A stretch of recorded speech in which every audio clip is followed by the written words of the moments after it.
In the society that we are in, we are all at risk because we want to get society's standard of body goals.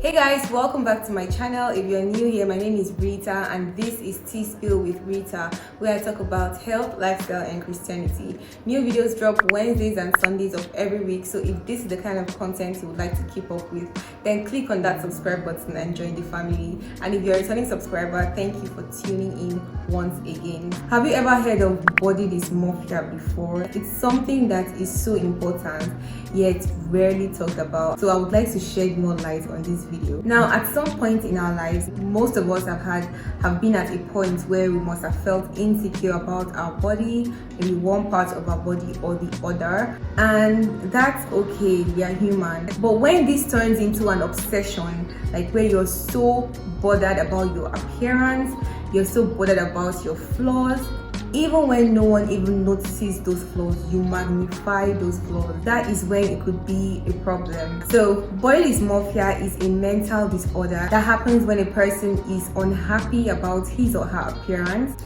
and starts having this obsessive idea of perceived flaws. Like, it gets to the point where they begin to feel shame and disgust and embarrassment whenever they look at themselves or any part of their body, and no matter what you tell them, they still will not believe you. And this can get to a point where it begins to interfere with your daily life.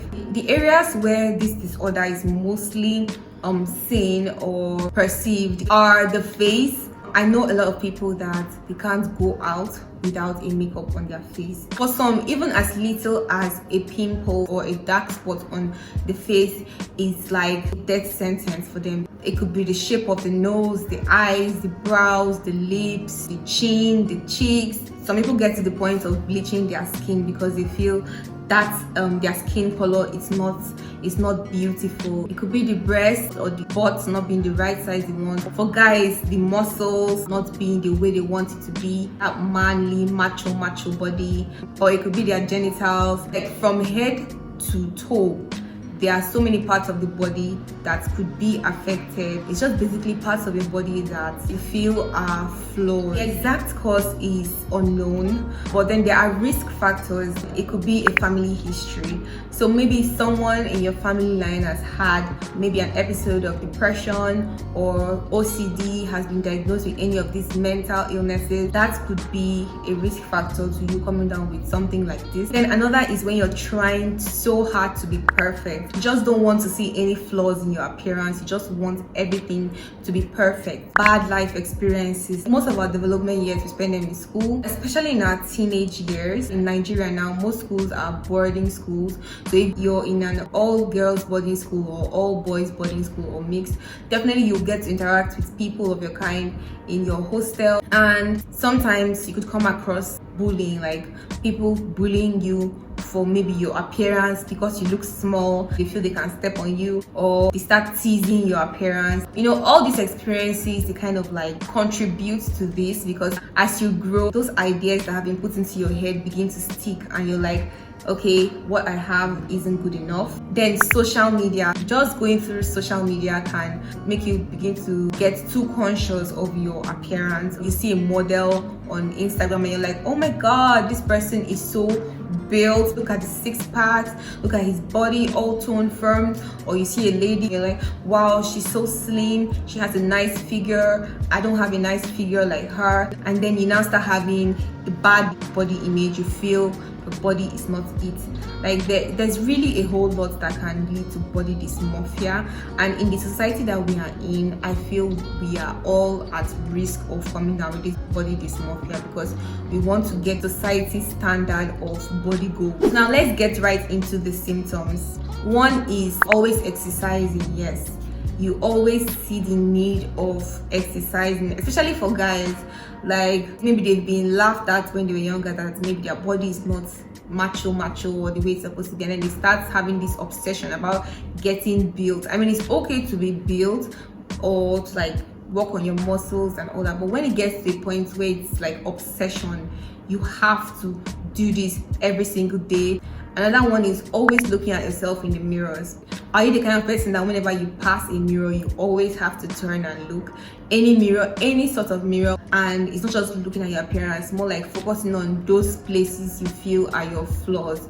Then another symptom is you trying to hide your flaws. And so if your flaws are kind of on the face, you try to apply makeup to cover it, and not just small or light makeup, like heavy makeup. You don't want anybody to see those scars or those spots on your face. Some of you would go to the point of wearing baggy clothes. Maybe you feel your body is not pretty enough, it's not sexy enough, it's not toned enough, so you start going to wear baggy clothes just to cover up. Right now, the rate at which people are going to do plastic surgeries, it's crazy, it's wild, and it's like that's become normalized. Like, oh, I got my BBL, because you just don't like that particular part of your body, so you start enhancing it surgically. Then you're always trying to seek assurance. How does my eye look? Do they look pretty? Do I look ugly? Is my chest coming out? Are my biceps coming out? Is my butt coming out? Do you think my lips look too big? And it's not like I say when they give you the assurance to feel better about yourself. You don't.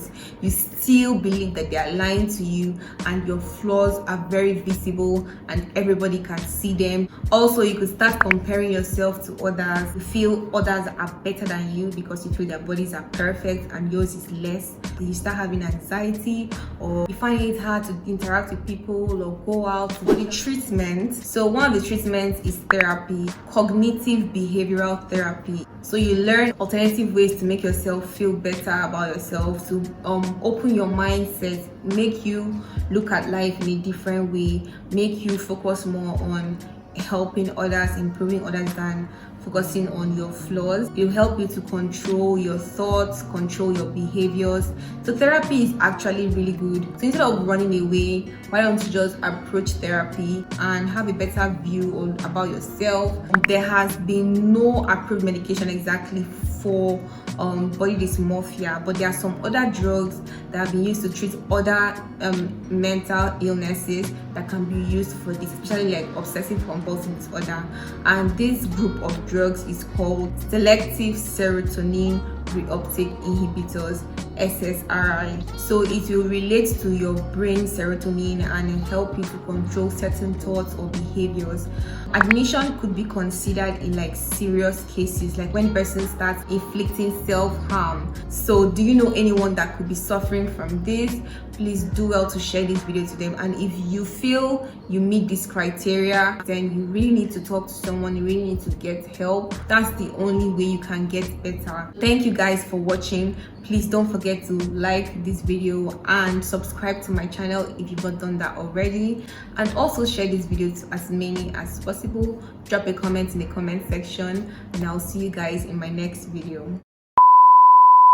I'm going to be sharing I'm going to be talking about people get this mix, but when this that happens to a person, when that happens when a person perceived and starts having this now, you might be wondering what the causes. Now you might be wondering what could actually cause it. So but this